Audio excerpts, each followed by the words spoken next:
കർത്താവിൻ്റെ പരിശുദ്ധ നാമം വാഴ്ത്തപ്പെടുമാറാകട്ടെ. ജൂലൈ 21, 2024 എന്ന ദിവസം ദിവസനിലായിരിക്കാൻ വിശുദ്ധ സഭായോഗമായി വീട്ടിലെ സഭായോഗം എന്ന നിലയിൽ നമുക്കായിരിക്കാൻ കർത്താവ് തരുന്ന വിലപ്പെട്ട സന്ദർഭത്തെ ഓർത്ത് നന്ദിയോട് സ്തോത്രം ചെയ്യുന്നു. പ്രശ്നസങ്കീർണമായ ഒരു ലോകത്ത് നാം ജീവിക്കുന്നു. അങ്ങനെ പറയാനുള്ള കാരണം, അമേരിക്കൻ പ്രസിഡന്റ് ബൈഡൻ ഒരു പ്രസ്താവന ഇറക്കി. നാം മൂന്നാം ലോകമഹായുദ്ധത്തോട് അടുത്തുകൊണ്ടിരിക്കുന്നു. അത്ര കറക്റ്റാണ്. പുള്ളി നിസ്സാര ആളൊന്നുമല്ല. പുള്ളി കാര്യങ്ങളെല്ലാം വിലയിരുത്തി പറയുക. ഇവിടെ ഏതാണ്ട് കിടന്ന് ഒരു LDFൻ്റെ ഒരു BJPയുടെ നേതാവ് പറയണ പോലെയല്ല പറയുന്നത്. ലോകത്തിലെ ഏറ്റവും വലിയ ടോപ്പ് ലീഡറാണ് അദ്ദേഹം. കഴിവുള്ളൊരു മനുഷ്യനാണ്. പ്രായമുള്ള ആളാണെങ്കിൽ പോലും അദ്ദേഹം പറഞ്ഞു, നാം മൂന്നാം ലോകമഹായുദ്ധത്തോട് അടുത്തുകൊണ്ടിരിക്കുന്നു. അദ്ദേഹം ഒരു ക്രിസ്ത്യാനി കൂടിയാണ്. അദ്ദേഹം അത് മനസ്സിലാക്കി പറഞ്ഞതിൻ്റെ കാര്യം, അതിൻ്റെ ഇന്നത്തെ ലോകരാഷ്ട്രങ്ങളുടെ പോക്ക്, യുദ്ധങ്ങളുടെ പോക്ക്, അതിൻ്റെ ഗതിവിഗതികൾ നന്നായിട്ട് വിലയിരുത്തി പഠിച്ചു പറയുന്നു, നാം മൂന്നാം ലോകമഹായുദ്ധത്തോടടുത്ത്. അങ്ങനെയെങ്കിൽ മനുഷ്യരാശി എനിക്കിനി എന്ത് വല്ല പ്രത്യാശയ്ക്ക് വകയുണ്ടോ? ഒന്നുമില്ല. ഒന്നാം ലോകമഹായുദ്ധത്തിൽ 1 കോടി മനുഷ്യർ മരിച്ചു. കോടിക്കണക്കിന് മനുഷ്യർ അവയവങ്ങൾ നഷ്ടപ്പെട്ടവരായി അതിൻ്റെ കഷ്ടത അനുഭവിക്കാനിടയായി തീർന്നു. രണ്ടാം ലോകമഹായുദ്ധത്തിൽ 5 കോടി മനുഷ്യർ മരിച്ചു. അതുപോലെ കോടിക്കണക്കിന് മനുഷ്യർ അവയവങ്ങൾ നഷ്ടപ്പെട്ടവരായി മാരകമായ കഷ്ടതയിലൂടെ തീച്ചുളിലൂടെ പോകുവാനിടയായി തീർന്നു. അന്ന് മുതൽ എല്ലാവരും കൂടി ചേർന്ന് തീരുമാനിച്ചു, ഇനി മൂന്നാമതൊരു ലോകമഹായുദ്ധം നടക്കാൻ പാടില്ല. എന്നാൽ യെഹെസ്കേൽ പ്രവാചകൻ്റെ പുസ്തകത്തിൽ ഞാൻ പഠിച്ചു വന്നപ്പോൾ എനിക്കൊരു വാക്യം പഠിക്കാനിടയായി. ഞാൻ നിങ്ങളോട് പറയാം, വാക്യം കിട്ടിയില്ലെങ്കിലും കുഴപ്പമില്ല. അതിലിങ്ങനെ എഴുതിയിരിക്കുന്നത്, ഉന്മൂലനാശം, ഉന്മൂലനാശം, ഉന്മൂലനാശം.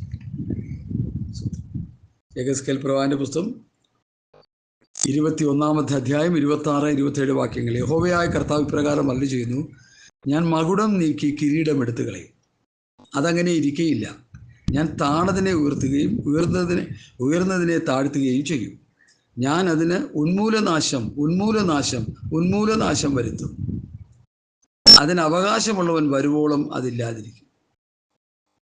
അവന് ഞാൻ അത് കൊടുക്കും. യെഹെസ്കേൽ പ്രവാചകന്റെ പുസ്തകത്തിലെ വാക്യമാണ് നമ്മൾ വായിച്ചത്. അപ്പോൾ ഈ ഉന്മൂലനാശം, ഉന്മൂലനാശം, ഉന്മൂലനാശം എന്ന് പറഞ്ഞാൽ ഒന്നാം ലോകമഹായുദ്ധം, രണ്ടാം ലോകമഹായുദ്ധം, മൂന്നാം ലോകമഹായുദ്ധം. ഈ ഒന്നാം ലോകമഹായുദ്ധം നടക്കുമ്പോൾ പോപ്പുലേഷൻ കുറവായിരുന്നു. രണ്ടാം ലോകമഹായുദ്ധം വളരെ അതിനോട് ചേർന്ന് തന്നെ അടുത്തൊക്കെ നടന്നു.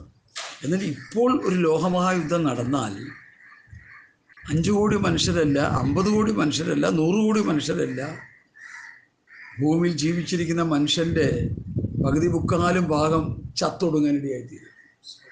എന്തുകൊണ്ട്?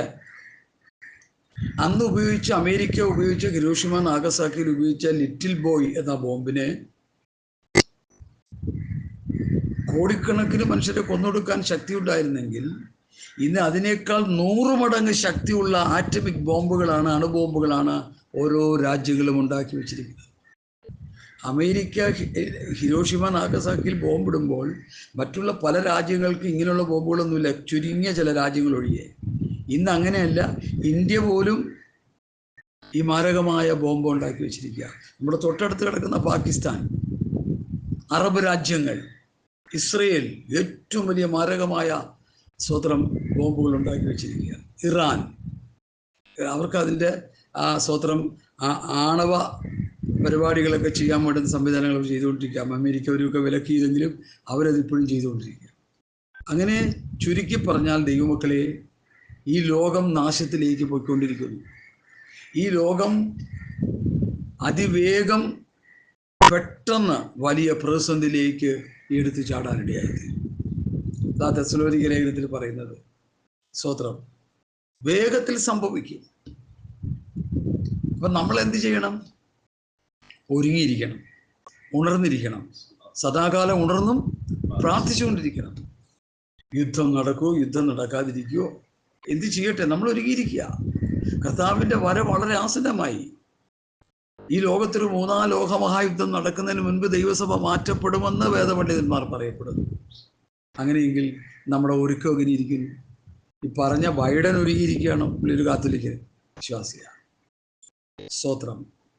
അതുകൊണ്ട് കർത്താവിൻ്റെ വരവിന് വേണ്ടി ഒരുങ്ങിയിരിക്കുക, ഉണർന്നിരിക്കുക, സദാകാലം ഉണർന്നും പ്രാർത്ഥിച്ചുകൊണ്ടിരിക്കുക എന്ന് പറഞ്ഞ് ഞാൻ ഈ ലേഖന ഭാഗത്തിലേക്ക് വേഗത്തിൽ കയറുകയാണ്. സ്തോത്രം, സ്തോത്രം, സ്തോത്രം, സ്തോത്രം, സ്തോത്രം. ഭാര്യമാരെ, പത്രോസിൻ്റെ 1-ാം ലേഖനം 3-ാം അധ്യായമാണ് നമ്മുടെ പഠന വിഷയം. ഭാര്യമാരെ നിങ്ങളുടെ ഭർത്താക്കന്മാർക്ക് കീഴടങ്ങിയിരിക്കും. ഈ പത്രോസിൻ്റെ ലേഖനം വായിച്ച് ഞാൻ കോരിത്തരിച്ചിരുന്നു. ഇതിൻ്റെ ഈ ലേഖനത്തിലുള്ള തൻ്റെ പ്രബോധനങ്ങൾ കേട്ട് ഞാൻ അമ്പരന്ന് പോയി. ഈ മനുഷ്യൻ എങ്ങനെ ഇത്രയും കാര്യങ്ങളൊക്കെ എഴുതാനിടയായി തീർന്നു? ഈ ലോകത്തിൻ്റെ അന്ത്യം എന്താണെന്ന് പത്രോസാണ് പ്രവചിച്ചത്. ഭൂമി തീക്കായി സൂക്ഷിച്ചിരിക്കുന്നു, ഈ ഭൂമി ഒരു തീക്കോളമായി മാറുമെന്ന് താൻ പ്രസംഗിച്ചു. ഇതെങ്ങനെ തനിക്ക് കഴിഞ്ഞു? ഈ ലേഖനം എഴുതിയത് ആരാണെന്ന് അറിയാമോ? അറിയാമോ? എൻ്റെ 5-ാം അധ്യായത്തിൻ്റെ 12-ാം വാക്യത്തിൽ സിലനോസ് മുഖാന്തരം ചുരുക്കത്തിൽ ഞാൻ എഴുതിയിരിക്കുന്നു. പുള്ളിക്ക് ഇത് എഴുതാൻ പോലും അറിയത്തില്ല. ഒരു മീൻ പിടിക്കുന്ന സഹോദരനാ. ദൈവത്തിൻ്റെ ആത്മാവ് തൻ്റെ മേൽ വന്നപ്പോൾ ആത്മാവ് വെളിപ്പെടുത്തിയ കാര്യങ്ങൾ പത്രോസ് പറയുകയും സിലനോസ് അത് എഴുതുകയും ചെയ്യാനിടയായി. അത്രയ്ക്ക് ഏറ്റവും ബലഹീനനായ, വിദ്യാഭ്യാസമില്ലാത്ത, വിദ്യാഭ്യാസമില്ലാത്തതെന്നൊക്കെ പറയുമ്പോൾ ആൾക്കാർക്ക് ചിലപ്പോൾ ഒരു ആശങ്ക തോന്നും. പ്രവൃത്തി പുസ്തകം 4-ാം അധ്യായത്തിൻ്റെ 13-ാമത്തെ വാക്യത്തിൽ അവർ പത്രോസിൻ്റെയും യോഹന്നാൻ്റെയും ധൈര്യം കാണുകയാലും ഇവർ പഠിപ്പില്ലാത്തവരും സാമാന്യ മനുഷ്യരുമായ മനുഷ്യരെന്ന് ഗ്രഹിക്കാലും ആശ്ചര്യപ്പെട്ടു. പത്രോസിന് എന്തില്ല? പഠിപ്പില്ല. പത്രോസ് ആരാണ്? സാമാന്യ മനുഷ്യൻ. ഇന്നൊക്കെ ഉള്ള പാസ്റ്റർമാരും വിശ്വാസികളൊക്കെ ആരാ? അസാമാന്യ മനുഷ്യരാ. റവറൻഡ്, ഡോക്ടർ, അവരുടെ പേര് പറയുമ്പോൾ തന്നെ നമുക്കൊക്കെ പേടിയാവും അടുക്കാനായിട്ട്. പ്രസിഡന്റ് സ്ഥാനത്തിരിക്കുന്ന ആള്, സെക്രട്ടറി സ്ഥാനത്തിരിക്കുന്ന ആള്, പോപ്പ് വരുന്ന പോലെയൊക്കെ വരുന്നത്. ഒരു സഭയുടെ പ്രസിഡന്റ് വരണമെന്ന് പറഞ്ഞാൽ ഇന്ത്യൻ പ്രധാനമന്ത്രി വരുന്നതിനേക്കാളും വലിയ കാര്യമായിട്ടാണ് പ്രസ്ഥാനക്കാർ സ്വത്രം അത് ആ നിലയിൽ അവരാക്കി വെച്ചിരിക്കുക. സഹോദരന്മാരെ, നമ്മൾ തെറ്റിപ്പോയി. ഒരു മനുഷ്യനും, എൻ്റെ ഒരു പഠനക്കളരിയിൽ ഞാൻ പഠിച്ചെടുത്തത്, പൗലൂസിനേക്കാൾ വലിയ ശുശ്രൂഷകന്മാരൊന്നും ലോകത്ത് ജീവിച്ചിരിക്കില്ല. പൗലൂസിനേക്കാൾ വലിയൊരു ശുശ്രൂഷകൻ ലോകത്ത് ജീവിച്ചിരിക്കില്ല. അദ്ദേഹം പറഞ്ഞത് ഞാൻ ആകരുത് കൃപയാലാകും. 1 കൊരിന്ത്യർ 15-ാം അധ്യായം പഠിച്ചു വരുമ്പോൾ താനെക്കുറിച്ച് താൻ തന്നെ പറയുന്നത്, ഒരു board out of due time, താനൊരു ചാപിള്ളയാണെന്നാണ്. എല്ലാവർക്കും ഒടുവിൽ അകാല പ്രജ പോലെയുള്ള എനിക്കും പ്രത്യക്ഷനായി. അകാല പ്രജ, KJV ട്രാൻസ്ലേഷൻ പഠിക്കുമ്പോൾ born out of due time, സമയത്തിന് മുൻപ് പ്രസവിച്ച് വീണ ഒരു ചാപിള്ള, ഒരു മാംസകഷ്ണം താൻ തന്നെ മനസ്സിലാക്കിയിരിക്കുക. ഇന്ന് ഈ റവറൻറ്റും ഡോക്ടറും ഒക്കെ പറഞ്ഞു നടക്കുന്ന പ്രിയപ്പെട്ടവർക്ക് ഇതൊക്കെ ഒന്നും മനസ്സിലാക്കാൻ കഴിയാതിരിക്കുന്നു എന്ന് പറഞ്ഞാൽ എത്ര ദുഃഖകരമാണ്. അവരെ ഓർത്ത് നമുക്ക് എന്ത് ചെയ്യാം? സഹതപിക്കാം, അനുതപിക്കാം, കരയാം. എന്തു പറയാനാ? സ്തോത്രം, ഹല്ലേലൂയ. അതുകൊണ്ട് ദൈവമക്കളെ, പഠിപ്പില്ലാത്തവരും സാമാന്യ മനുഷ്യരെന്നറിയാൻ ആശ്ചര്യപ്പെട്ടു. ഇനി അടുത്ത് പറയുന്നതാണ് പ്രത്യേകം. അവരാരോടുകൂടിയായിരുന്നു? അവർ യേശുവിനോടുകൂടിയായിരുന്നു. അതടുത്ത വാക്യം. അവർ പഠിപ്പില്ലാത്തവരും സാമാന്യ മനുഷ്യരെന്നറിയാൻ ആശ്ചര്യപ്പെട്ടു. അവർ യേശുവിനോടുകൂടി ആയിരുന്നു എന്ന് അറിഞ്ഞു. യേശു കർത്താവിനോട് കൂടെ ആയിരുന്നു. അവർ പ്രാർത്ഥനയിലും വചനശുശ്രൂഷയിലും ഉറ്റിരുന്നു. പ്രാർത്ഥനയിലും വചനശുശ്രൂഷയിലും ഉറ്റിരിക്കുന്ന ഒരു ശുശ്രൂഷകന് ദൈവത്തിൻ്റെ വൻകാര്യങ്ങളെ പ്രസ്താവിക്കാൻ കഴിയും. അവൻ ദൈവസഭയ്ക്ക് പ്രയോജനമുള്ളവരായിരിക്കും. അല്ലാത്തവരൊക്കെ വേഷം കെട്ടി ഇങ്ങനെ നടക്കും, അല്ലാതെ ഒരു ഗുണവും ഇല്ല. അവിടെ കുടുംബകാര്യങ്ങളൊക്കെ നന്നായിട്ട് നടക്കും. കൊച്ചുങ്ങളെ പഠിപ്പിക്കാം, വിദേശയാത്രകൾ ചെയ്യാം, ഇഷ്ടം പോലെ ടൂർ അടിക്കാം. സുവിശേഷം കയ്യിലെടുത്താൽ മതി, വിദേശത്ത് പോകാം. ഞാൻ വിദേശത്ത് നിന്ന് വന്നൊരു മനുഷ്യനാണ്. എനിക്കൊരു ചാൻസ് കിട്ടിയിട്ട് തട്ടിക്കളഞ്ഞവനാ. അതെന്താ പാസ്റ്റർ അങ്ങനെ തട്ടിക്കളഞ്ഞത്? അത് ദൈവഹിതമല്ലെന്ന് മനസ്സിലായി.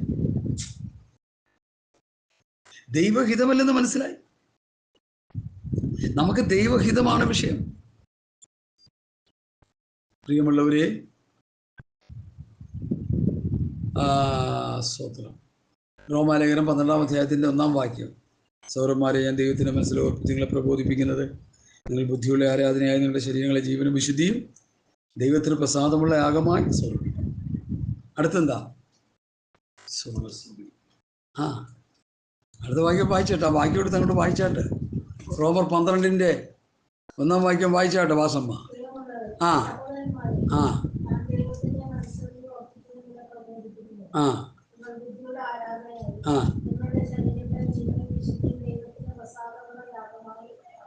ആ ഈ ലോകത്തിൻ്റെ അൻപരാകാതെ നന്മയും പ്രസാദവും പൂർണ്ണതയുമുള്ള ദൈവഹിതം ഇന്നതെന്ന് തിരിച്ചറിയേണ്ടതിന് മനസ്സ് പുതുക്കി രൂപാന്തരപ്പെടും. അപ്പൊ ദൈവഹിതം തിരിച്ചറിയണമെങ്കിൽ അതിനു മുമ്പ് എന്തു ചെയ്യണം? ഈ ലോകത്തിൻ്റെ അൻപരാകരുത്. ഈ ലോകത്തിലെ മനുഷ്യൻ നടക്കുന്ന പോലെ നടക്കരുത്. ഈ ലോക മനുഷ്യന്റെ സ്വഭാവം, ഈ ലോക മനുഷ്യന്റെ അണിഞ്ഞൊരുങ്ങൽ, ഈ ലോക മനുഷ്യന്റെ കോപ്രായത്തങ്ങളൊന്നും ഭക്തന്മാർക്ക് പാടില്ല. ഇന്ന് അങ്ങനെയാണോ? ലോക മനുഷ്യനെ ഏത്, വിശ്വാസി ഏത്, വിശ്വാസി അല്ലാത്തത് ഏത് തിരിച്ചറിയാൻ പറ്റാത്ത അവസ്ഥയായി മാറി. എല്ലാം ഒരുപോലെ ഇരിക്കുക. യൂത മഹാപുരോഹിതന്മാർക്ക് കൊടുക്കുന്നൊരു പദപ്രയോഗം, വാക്ക് എന്താണെന്നറിയാമോ? ഞാൻ ആരെ ചുംബിക്കുമോ അവനെ പിടിച്ചോളാം, അവരായി യേശു. അപ്പൊ ഈ 12 എണ്ണം എങ്ങനെ ഇരിക്കുക? ഒരുപോലെ ഇരിക്കുക. 12 പേര് ഒരുപോലെ ഇരിക്കുക. ആരെ ചുംബിക്കുന്നു അവനെ പിടിച്ചോളാം. എന്നെ കേൾക്കുന്ന പ്രിയപ്പെട്ടവരെ, നമ്മൾ ഉദ്ദേശിക്കുന്ന പോലെയല്ല കാര്യങ്ങൾ വ്യത്യസ്തമാണ്, വളരെ വ്യത്യസ്തമാണ്. ഹല്ലേലൂയ. യേശുവിൻ്റെ കൂടെ നടന്ന ശിഷ്യന്മാർ യേശുവിനെ പോലെയായി. നിന്റെ വാക്ക് ഉച്ചാരണവും അത് വെളിവാക്കുന്നു. ഞാൻ ഈ കഴിഞ്ഞ ദിവസങ്ങളിൽ പെരുമ്പാവൂർ 3 ദിവസത്തെ മീറ്റിംഗ് ഉണ്ടായിരുന്നു. അതിലൊക്കെ ശക്തമായിട്ട് ഇത് പറയാനിടയായി തീർന്നു. അവൻ്റെ വാക്ക്, അവൻ്റെ വേഷം, അവൻ്റെ ഭാഷ. നമുക്കൊരു ഓട്ടോറിക്ഷക്കാരൻ സഹോദരനുണ്ട്. സംസാരിക്കുമ്പോൾ അശ്ലീല പദപ്രയോഗങ്ങൾ വരും. ഞാനത് തിരുത്തി.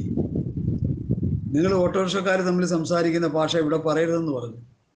ഇവിടെ പുള്ളിക്ക് ഇഷ്ടപ്പെടുകയോ ഇഷ്ടപ്പെടാതിരിക്കുകയോ അല്ല ചെയ്യുന്ന, പറയണ്ടേ നമ്മളെ? നാണം കെടുത്തില്ലേ നമ്മൾ എവിടെയെങ്കിലും കൊണ്ടുപോയി അവരുടെ മുമ്പിൽ, വല്ലവരുടെയും മുമ്പിലേക്ക് ഇതെടുത്ത് വിളിച്ച് പറഞ്ഞാൽ? എന്നെ കേൾക്കുന്ന പ്രിയപ്പെട്ടവരെ, സ്തോത്രം. പത്രോസിനെ കുറിച്ച് നമ്മൾ പഠിക്കുമ്പോൾ തെറ്റിപ്പോയൊരു മനുഷ്യനാണ്, ബലഹീനനായി പോയ മനുഷ്യനാണ്. യേശു കർത്താവിനെ തള്ളിപ്പറഞ്ഞവനാണ് 3 പ്രാവശ്യം. നിറകണ്ണുകളോടെ മടങ്ങി വന്നപ്പോൾ അവൻ്റെ പാപങ്ങൾ അവനോട് ക്ഷമിച്ച്, അവൻ്റെ തെറ്റുകുറ്റങ്ങൾ അവനോട് ക്ഷമിച്ച് 12 അപ്പോസ്തലന്മാരിൽ അഗ്രഗണ്യനായി ദൈവം അവനെ ഉപയോഗിച്ചു. അവൻ്റെ ഷാഡോ തട്ടി രോഗിയിൽ സൗഖ്യമായി. ഇതൊക്കെ നമ്മളൊന്ന് പഠിക്കണം. ഇതൊക്കെ നമ്മൾ ഹൃദയത്തിൽ സംഗ്രഹിക്കണം. ഹല്ലേലൂയ. ഞാൻ പത്രോസിനെ കുറിച്ച് പ്രസംഗിക്കാനിരിക്കുകയല്ല. പത്രോസിൻ്റെ ലേഖനത്തിൻ്റെ സ്തോത്രം മാർമിക സത്യങ്ങൾ നിങ്ങളോട് തുറന്നു പറയാനിരിക്കുകയാണ്. ഭാര്യമാരെ, നിങ്ങളുടെ ഭർത്താക്കന്മാർക്ക് കീഴടങ്ങിയിരിക്കും. കീഴടക്കാൻ പ്രമാണമില്ല, കീഴടങ്ങിയിരുന്നോളൂ. ഇന്ന് ഭൂമിയിൽ അങ്ങനെ കീഴടങ്ങിയിരിക്കുന്ന ഭാര്യമാരുണ്ടോ എന്ന് ചോദിച്ചാൽ എനിക്കറിയില്ല. കാണുമായിരിക്കാം.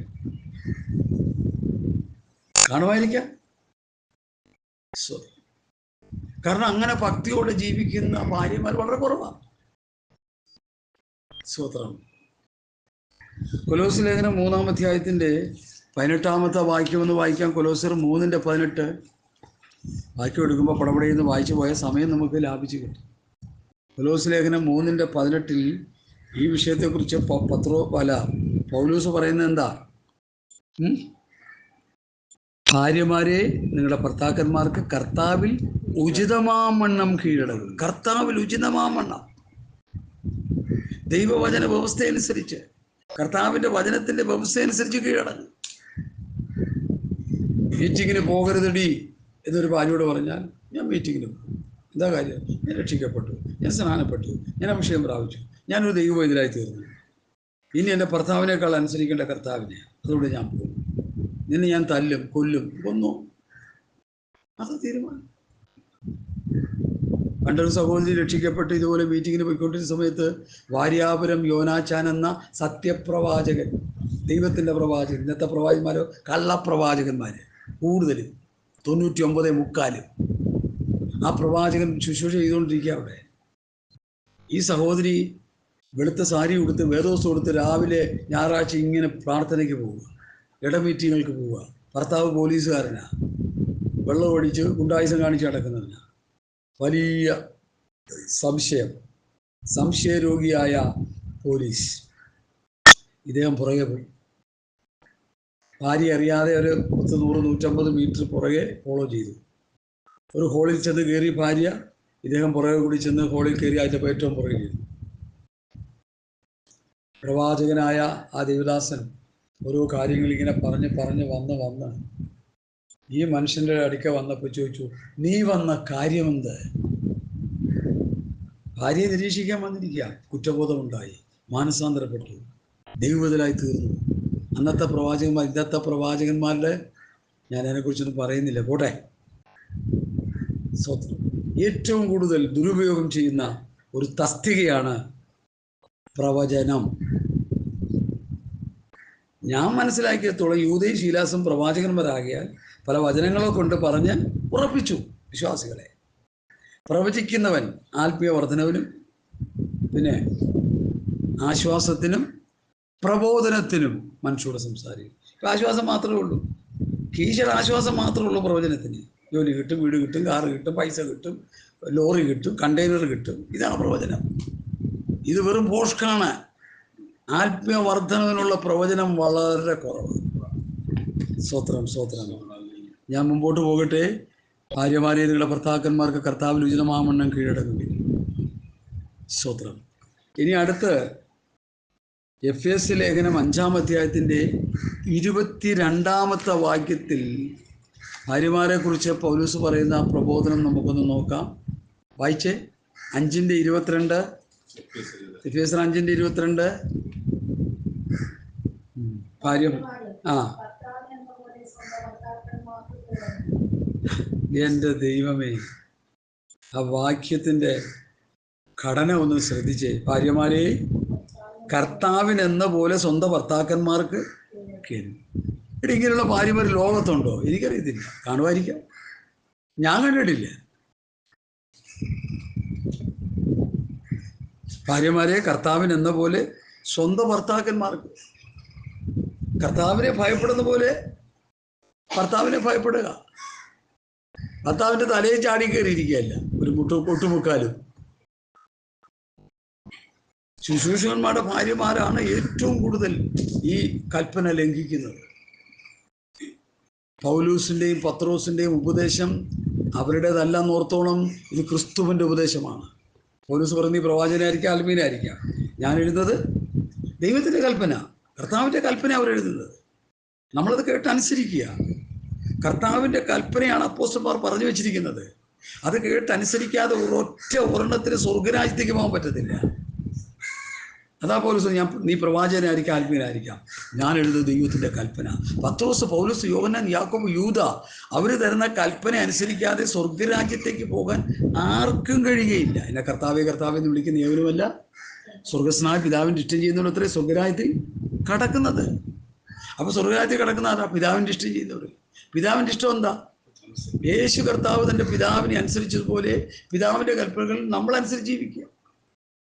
അതാണ് ദൈവ ഇഷ്ടം. പുത്രന്റെ വചനം നമ്മൾ അനുസരിക്കുക. പുത്രൻ പിതാവിനെ അനുസരിച്ചു, നാം പുത്രനെ അനുസരിക്കുക. നാം പുത്രനെ അനുസരിക്കാനായിട്ട് പുത്രൻ ഈ ഭൂമി വന്നപ്പോൾ നമ്മളുണ്ടോ? അപ്പോസ്തലന്മാരുണ്ടായിരുന്നു. അവരോട് സംസാരിച്ചു, അവരുടെ വചനം ഏൽപ്പിച്ചു. ഞാനോട് കൽപ്പിച്ചതൊക്കെ പ്രമാണിപ്പാനോട് ഉപദേശിച്ച് സകലജാതികളെ ശിഷ്യരാക്കിക്കൊള്ളുമെന്ന് അവർ പറഞ്ഞു. അവരോട് പറഞ്ഞു, അവരത് പറഞ്ഞു. ഇന്നത്തെ ശിഷ്യന്മാര് വേറെന്തൊക്കെയോ പറഞ്ഞുകൊണ്ടിരിക്കുക. അതാണ് സഭയുടെ മൂല്യച്യുതിക്ക് കാരണമെന്ന് വാത്സല്യ പ്രിയപ്പെട്ടവരെ ഇനിയെങ്കിലും മനസ്സിലാക്കി മടങ്ങി വരുവാൻ കർത്താവിൻ്റെ നാമത്തിൽ ഞാൻ നിങ്ങളെ പ്രബോധിപ്പിക്കുന്നു. ഹല്ലേലൂയ. ഇനി അടുത്ത വാക്യാംശത്തിലേക്ക് നമ്മൾ പോവുകയാണ്. സ്തോത്രം. അവരിൽ വല്ലവരും വചനമനുസരിക്കാത്ത പക്ഷം ഭയത്തോടുകൂടിയ നിങ്ങളുടെ നിർമ്മലമായ നടപ്പ് കണ്ടറിഞ്ഞ് വചനം കൂടാതെ ഭാര്യമാരുടെ നടപ്പിനാൽ ചേർന്ന് വരാനിടയായിത്തീരും. ഭയങ്കര പ്രയോഗം കേട്ടാ. ഭാര്യമാരുടെ ഗുണമുള്ള നടപ്പ് കണ്ടു ഭർത്താക്കന്മാർ മാനസാന്തരപ്പെടുവന്നു. അങ്ങനെയുള്ള ഭാര്യമാർ ഭൂമിയിൽ ഉണ്ടായി വരാൻ നമുക്ക് പ്രാർത്ഥിക്കാം. ഇല്ല, എന്താ പറയാൻ? ഈ വചനവുമായിട്ട് യാതൊരു ബന്ധവുമില്ല ദൈവമക്കൾ. ഇന്നത്തെ വിശ്വാസികൾ ദൈവവചനവുമായിട്ട് യാതൊരു ബന്ധവുമില്ല, ഒരു ഗുണവുമില്ല, ഒരു മണവുമില്ല, ഒന്നുമില്ല. ഇന്നത്തെ ക്രൈസ്തവ ഗോളത്തിലെ മൂല്യച്യുതിക്ക് കാരണം വ്യക്തമായി കൃത്യമായി ഞാൻ വിളിച്ചു പറയുന്നു, ഈ അപ്പോസ്തലന്മാർ തന്നിരിക്കുന്ന ഉപദേശങ്ങളെ വായിക്കുകയും പഠിക്കുകയും ഗ്രഹിക്കുകയും അതനുസരിക്കുകയും ചെയ്യാതിരിക്കുന്നതാണെന്ന് സത്യമായിട്ട് ഞാൻ നിങ്ങളോട് പറയും. അതുകൊണ്ട് നമുക്കൊന്ന് മടങ്ങി വരാം, ഉപദേശത്തിലേക്ക് മടങ്ങി വരാം, അപ്പോസ്തലന്മാരുടെ ഉപദേശത്തിലേക്ക് മടങ്ങി വരാം, പത്യോപദേശത്തിലേക്ക് മടങ്ങി വരാം. അല്ലാതെ രക്ഷയില്ല. ഭാര്യമാരുടെ ഭയത്തോടുകൂടിയ നടപ്പിനാൽ, നിർമ്മലമായ നടപ്പ് കണ്ടറിഞ്ഞ് വചനം കൂടാതെ ഭാര്യമാരുടെ നടപ്പിനാൽ ചേർന്ന് വരാനിടയായി തീരും. ആര്? ഭർത്താവ്. ഇനി അടുത്ത് ഞാനങ്ങ് വിടുക.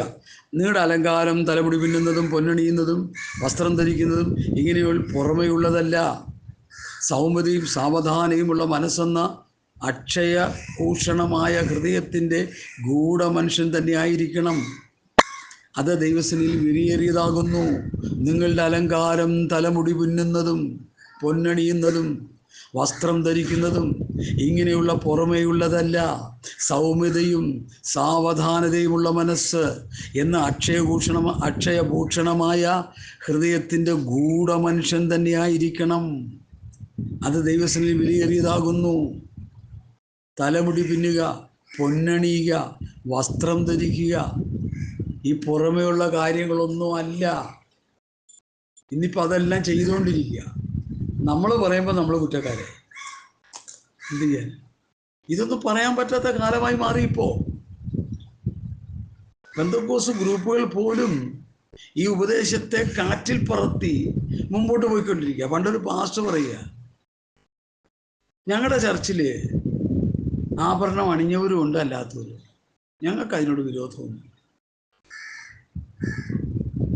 എന്നാ പിന്നെ ഒരു കാര്യം ചെയ്യും, പാസ്റ്ററിന്റെ ഭാര്യയ്ക്ക് ഒരു 10 പവൻ മേടിച്ചു കൂടിയിട്ടെ. അതെന്താ? ഞാനല്ല, വേറൊരു ഉപദേശി പറഞ്ഞതായിരുന്നു. പാസ്റ്ററിന്റെ ഭാര്യയ്ക്ക് ഒരു 10 പവൻ 5 പവനും മേടിച്ചുകൂടെ, അവരിടട്ടെ, ഇത് കുഴപ്പമൊന്നുമില്ലെങ്കിൽ. ഇതിനെക്കുറിച്ച് വ്യക്തമായ ഉപദേശം പുസ്തകത്തിലുണ്ട്. ഞാനത് പറയാൻ ഇപ്പൊ സമയം എടുക്കുന്നില്ല. സ്വർണ്ണാഭരണങ്ങൾ കൊണ്ടിട്ട് കാളക്കുട്ടിയെ വാർത്തുണ്ടാക്കിയ ചരിത്രം അറിയാമല്ലോ. അഹരോൻ. എന്നെ കേൾക്കുന്ന പ്രിയപ്പെട്ടവരെ, ഒരൊറ്റ വാക്യം മതി പരിജ്ഞാനവും വിവേകവും സുബോധവും ദൈവവചനത്തെ ഭയപ്പെടുന്നവർക്ക് ഒരൊറ്റ വാക്യം മതി: ഈ ലോകത്തിന് അനുരൂപരാകരുത് എന്ന് പറഞ്ഞതിൻ്റെ അർത്ഥം എന്താ? ലോകമനുഷ്യനെ പോലെ ആകരുത്. അത് തന്നെ കറക്റ്റ്. ലോകത്തിലെ മനുഷ്യൻ നടക്കുന്ന പോലെ നമ്മുടെ നടക്കരുത്, നമ്മൾ വേഷവിധാനം ചെയ്യരുത്. പുട്ടിയടിച്ച് വരുന്ന മനുഷ്യനുണ്ടെന്ന് പറഞ്ഞാൽ വിശ്വസിക്കും. കാറിന് പെയിന്റ് പോയി കഴിഞ്ഞാൽ പുട്ടിയിട്ട് തേച്ച് മിനുക്കി പേപ്പർ പിടിച്ച് പെയിന്റ് അടിക്കും. അതുപോലെ മുഖത്ത് പുട്ടിയിടുക, നെറ്റിക്ക് പുട്ടിയിടുക, കഴുത്തിന് പുട്ടിയിടുക. എനിക്കറിയത്തില്ല ഇത് എവിടെ നിന്ന് വന്നു എന്ന് ഈ ഉപദേശം. ഈ ലോകത്തിന് അനുരൂപരാകരുതെന്ന് പറഞ്ഞാൽ ലോകത്തിലെ മനുഷ്യന്റെ യാതൊന്നും നമ്മൾ അഡോപ്റ്റ് ചെയ്യരുത് എന്നാണ് അതിൻ്റെ. ഹല്ലേലൂയ, സ്തോത്രം. ഞാൻ എൻ്റെ പ്രസംഗ ഭാഷയിൽ ചില കാര്യങ്ങൾ ശക്തിയോടെ പറഞ്ഞത് നിമിത്തം ചില മീറ്റിങ്ങുകൾ പോലും ബ്ലോക്കായിപ്പോയി. എനിക്കെന്നാ കുഴപ്പം? മീറ്റിംഗ് ബ്ലോക്കായി, എന്നെ വിളിക്കുന്നില്ലെന്ന് വെച്ചാൽ എനിക്കെന്നാ പ്രശ്നം? ഈ വിശുദ്ധ ഉപദേശം അവർക്ക് കിട്ടാതെ പോത്രേ ഉള്ളൂ, നശിച്ചു പോവും. വിശുദ്ധിയും വേർപാടും ഇല്ലാതെ ദൈവത്തിൽ ചെല്ലത്തില്ല. വിശുദ്ധീകരണം കൂടാതെ ആരും കർത്താവിനെ കാണുകയില്ല. ഹല്ലേലൂയ. ഞാൻ ഒരിക്കലൊരു പ്രസ്താവന ഇറക്കി: don't touch your body, don't decoration your body. പലർക്കും ഇഷ്ടപ്പെട്ടില്ല. ഞാൻ എന്തിനാ അങ്ങനെ പറയുന്നത്? നിന്റെ ശരീരത്തെ തുടരുമെന്ന് പറഞ്ഞതിൻ്റെ കാര്യം എന്താ? നിങ്ങൾ ദൈവത്തിൻ്റെ മന്ദിരമെന്നും ദൈവത്തിൻ്റെ ആത്മാവ് നിങ്ങൾ വസിക്കുന്നുവെന്നും നിങ്ങൾ അറിയുന്നില്ലയോ? അപ്പം നീ ദൈവത്തിൻ്റെ മന്ദിരമാണ്. ദൈവത്തിൻ്റെ മന്ദിരമാകുന്ന സഹോദര സഹോദരി, നിന്നെ അലങ്കരിക്കേണ്ടത് കൃപാവരങ്ങളെ കൊണ്ടാണ്. ആത്മഫലത്താലും വരത്താലുമാണ് നീ അണിഞ്ഞൊരുങ്ങേണ്ടത്. അന്തഃപുരത്തിലെ രാജകുമാരി ശോഭാ പരിപൂർണയുള്ളതാകുന്നു. സങ്കീർത്തനം 45. അങ്ങോട്ട് ഞാൻ പോകുന്നില്ല. നമ്മൾ അണിഞ്ഞൊരുങ്ങണം കൃപകളാലും വരങ്ങളാലും ആത്മഫലത്താലും. അതാണ് പുതിയ നിയമസഭയ്ക്ക് തന്നിരിക്കുന്ന ആഭരണം. മറ്റതൊക്കെ ജാതികളെ അഡോപ്റ്റ് ചെയ്യുക, ജാതികളെ നോക്കുക. ഈ ലോകത്തിൻ്റെ അൻപുരാകൃതം എന്ന് പറയുമ്പോൾ ലോകമനുഷ്യൻ നടക്കുന്ന പോലെ നടക്കുമ്പോൾ നമ്മൾ ആരായി? ജാതികളെ പോലെയായി. എന്നിട്ട് പാട്ടും പ്രസംഗവും ആരാധനയൊക്കെ നടത്തിക്കൊണ്ട് എനിക്കറിയത്തില്ല ഇതൊക്കെ എവിടെ ചെന്ന് അവസാനിക്കും. ഒരു പിടിയും കിട്ടുന്നില്ല. ഞാൻ അന്താളിച്ചിരിക്കുക ഇങ്ങനെ, ദൈവമേ ഇതിൻ്റെ അവസാനം എന്തായി? ലോകസ്നേഹം ദൈവത്തോട് ശത്രുത്വമാകുന്നു എന്ന് യാക്കോബ് പറഞ്ഞു വെച്ചു. ഈ ലോകത്തിൻ്റെ അൻപുരാകൃതം എന്ന് പൗലോസ് പറഞ്ഞു വെച്ചു. ലോകസ്നേഹം ദൈവത്തോട് ശത്രുത്വമാകുന്നു. ലോകത്തിൻ്റെ സ്നേഹിതനാകുവാൻ ഇച്ഛിക്കുന്നവനെല്ലാം ദൈവത്തിൻ്റെ ശത്രുവായി മാറുന്നു. ലോകസ്നേഹം നമ്മളിൽ വരുമ്പോൾ നാം ദൈവത്തിൻ്റെ ശത്രുവാണെന്നുള്ള വിശ്വാസം നമുക്കുണ്ടോ? വചനമാണ് ഞാൻ പറയുന്നത്. എന്തെങ്കിലുമൊക്കെ പ്രസംഗിച്ചു കൂട്ടിയ പ്രസംഗമാകത്തില്ല ദൈവമക്കളെ. പ്രസംഗമാകണമെങ്കിൽ അത് വ്യവസ്ഥ പ്രകാരമുള്ള പ്രസംഗമാകത്തുള്ളൂ. അതിനാ പത്രോസ് പറഞ്ഞിരിക്കുന്നത്, ഒരുത്തൻ പ്രസംഗിക്കുന്നുവെങ്കിൽ ദൈവത്തിൻ്റെ അരുളപ്പാട് സംസാരിക്കുന്നത്. ഈ വചനമെടുത്ത് പ്രസംഗിക്കുക, അതാ പ്രസംഗം. സത്യവചനത്തെ യഥാർത്ഥമായി പ്രസംഗിക്കുക. പറയരുത്, കൂട്ടിച്ചേർക്കരുത്, മറിച്ച് കളയരുത്, പൊട്ടിക്കളയരുത്. ഇനിയിപ്പോൾ അതൊക്കെ നടന്നുകൊണ്ടിരിക്കുന്നത്. അതിനല്ലേ വിശ്വാസികൾ ദശാംശം പാസ്റ്ററിന് കൊടുക്കുന്നേ.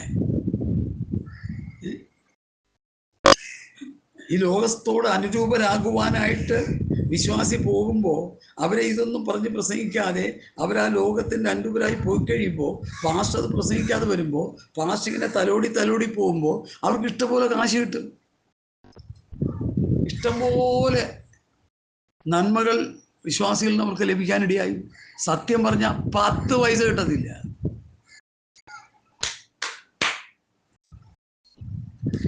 പക്ഷേ എൻ്റെ പുസ്തകത്തിലൊരു വാക്യമുണ്ട്, വേലക്കാരൻ തൻ്റെ കൂലിക്ക് യോഗ്യനെന്ന്. എൻ്റെ പുസ്തകത്തിൽ ഇത് പോയിട്ടില്ല. ഞാൻ മഷിയോട്ട് കട്ട് ചെയ്ത് കളഞ്ഞിട്ടുമില്ല.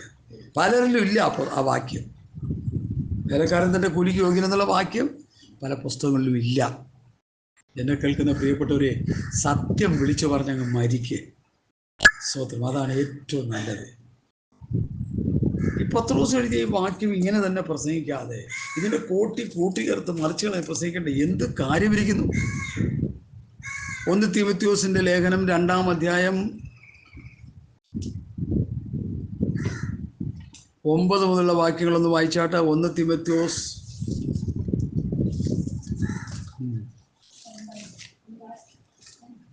1 തീമോഥെയോസിന്റെ ലേഖനം 2-ാം അധ്യായം 9 മുതലുള്ള വാക്യങ്ങൾ. ഔവണ്ണം സ്ത്രീകളും ധരിച്ച് ലജ്ജാശീലത്തോടും സുബോധത്തോടും കൂടെ തങ്ങളെ അപ്പൊ എങ്ങനെ അലങ്കരിക്കേണ്ടത്? ലജ്ജാശീലം കൊണ്ട് അലങ്കരിക്കണം. സുബോധത്തോടെ. ബോധമില്ലാത്ത പോക്കാണ് ഇത് പോയിക്കൊണ്ടിരിക്കുന്നത്. ഒരു ബോധവും ഇല്ല വിശ്വാസികൾക്ക്. സുബോധം കൊണ്ട് അലങ്കരിക്കണം, ലജ്ജാശീലം കൊണ്ട് അലങ്കരിക്കണം. അടുത്ത പിന്നെ തലമുടി, പൊന്ന്, മുത്ത്, വിലയേറിയ വസ്ത്രം എന്നിവ കൊണ്ടല്ല, ദൈവഭക്തി സ്വീകരിക്കുന്ന സ്ത്രീകൾക്ക് ഉചിതമാവണ്ണം സൽപ്രവൃത്തികളെ കൊണ്ടത്രേ അലങ്കരിക്കേണ്ടത്. അടുത്തേ ആ ആ ആ ആ ആ ആ അനുവദിച്ച പൗലോസ് കൽപ്പന വരുന്നത്. പിതാവാം ദൈവത്താൽ യേശു ക്രിസ്തുവിനാലും സ്വന്തം അപ്പോസ്തലനായി നിയമിക്കപ്പെട്ട പൗലോസ്, ഗലാത്യർ 1:1. ആ പിതാവും പുത്രനും കൂടി ആക്കി വെച്ചിരിക്കുന്ന അപ്പോസ്തലൻ പറയുക, സ്വത്രം, പുരുഷന്റെ മേൽ അധികാരം നടത്തുവാൻ സ്ത്രീയെ അനുവദിക്കുന്നില്ല. എന്താ കാര്യം? ആദാം ആദ്യം നിർമ്മിക്കപ്പെട്ടു, പിന്നെ ഹവ്വ. ആദാമല്ല, സ്ത്രീ അത്രേ വഞ്ചിക്കപ്പെട്ട ലംഘനത്തിൽ അകപ്പെട്ടത്. അതുകൊണ്ടാണ് ഹവ്വ ലംഘനത്തിൽ അകപ്പെട്ടത് കൊണ്ടാണ് ശുശ്രൂഷയ്ക്ക് എന്ത് ചെയ്തിരിക്കുന്നത്? വില കൊടുത്തേക്കുന്നത്. അവരെപ്പോഴും തെറ്റിപ്പോകുന്ന ലോകത്തിലെ പ്രശ്നങ്ങൾക്ക് മൂലകാരണം സ്ത്രീകളാണെന്നൊക്കെ പറയപ്പെടുന്നു. എവിടെ ഒരു സ്ത്രീ ഉണ്ടോ അവിടെ പ്രശ്നമുണ്ട്. എവിടെ ലൈബോയ് ഉണ്ടോ അവിടെ ആരോഗ്യമുണ്ടെന്ന് പറഞ്ഞ പോലെ സ്ത്രീകൾ എവിടെ ഉണ്ടോ അവിടെ പ്രശ്നമുണ്ട്.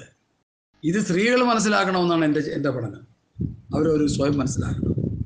എൻ്റെ നാവ്, എൻ്റെ വാക്കുകൾ ആർക്കും ഒരു ഇടർച്ചയായി തീരരുത്. അവർ തീരുമാനിക്കണം. പുരുഷന്മാർ സംസാരിച്ചുകൊണ്ടിരിക്കുമ്പോൾ സ്ത്രീകൾ എൻ്റെ ഇടയിൽ വീഴരുത്, പറയരുത്. ഞാൻ അങ്ങനെ വരുമ്പോൾ ഷടപ്പ് യുവർ മൗത്ത് എന്ന് പറയും, ഞാൻ അടയ്ക്ക് വായെന്ന് പറയും. എന്താ കാര്യം? ഈ ഉപദേശം കിടക്കുന്നുണ്ടാ. മറ്റുള്ളവർക്ക് അത് ഒരു വേദനയായിട്ട് തോന്നിയാലും സംഭവം ഇതാ. ഹല്ലേലൂയ. പിന്നെ തലമുടി, പൊന്ന്, മുത്ത്, വിലയേറിയ വസ്ത്രം എന്നിവ കൊണ്ടല്ല, ദൈവഭക്തിയെ